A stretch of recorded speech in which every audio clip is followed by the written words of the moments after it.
In Goon, the Goon is played by Sean William Scott, who people will know as Stifler in the American Pie movies. And despite all the brutality on the ice, he's a pretty lovable character. How important was it to sell that paradox of the brute who's a kitten off the ice?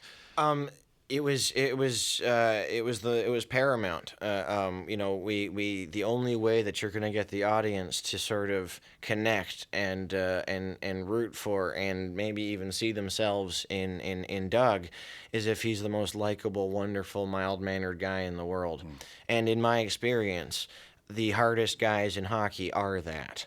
There's a scene that he has with George Laraque where the two of them say, "So you're going to go? All right, good luck, bud. Good luck, good fight." And that's literally lifted from, you can watch a YouTube clip of George Laraque about to fight Raitis Ivanans. It's about 7 years ago, and they're both mic'd up, and you can hear them say that to each other. "You're going to fight? All right, good luck, bud. Good luck." And then good fight at the end of it. And there's, like, what's not beautiful about that? George Laraque tweeted me last night, by the way, and said, "This is the best film ever." He happens to be in it too, but he obviously thinks it's. How has anyone brought this up in terms of criticism that might come of glorifying, whether it's legitimate or not, glorifying hockey violence in this film? I've not heard any. I know people will always find something to take issue with, whatever you do. I think Jacob Tierney would attest to that. Because I don't think, if they do, that's their prerogative again. But I don't know that we glorify the violence so much as we glorify the motive behind it and the purpose that it serves and the sort of mentality that allows this. He's a soldier, right? And every time a soldier leaves, they know they might not make it home. And this is a boy that goes on the ice and will skate maybe 4 minutes if he's lucky and knows that he might skate back pretty messed up. But he does it anyway because it's a question of fraternity and watching his boys' backs.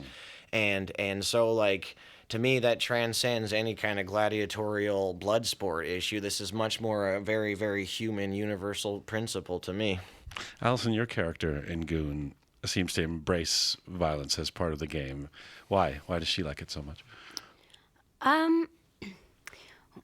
Well, it's interesting. I mean, I think in the beginning, before she's really connected to Doug, she's just into the spectacle of it, as most people are.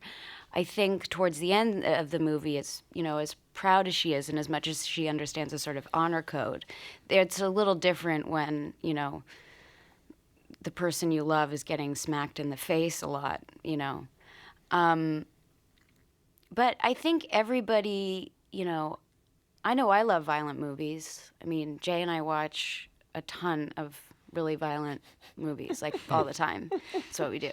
But then, if he puts on boxing, then I'm like, oh, whoa. I like the spectacle somewhat. I don't like seeing the repercussions. I think Goon is the perfect mix of those two.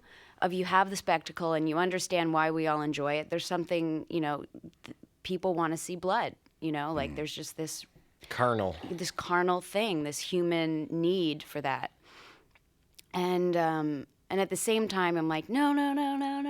Well, it's because that's the thing, and that's why our movie, it ends kind of happy.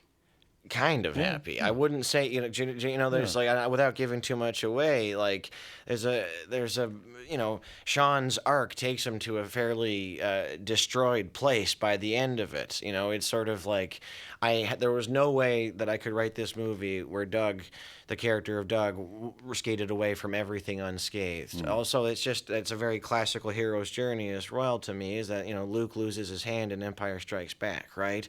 You go, you touch, you hit the pinnacle and you touch the sun and you fight your nemesis and you have to lose a part of yourself for it.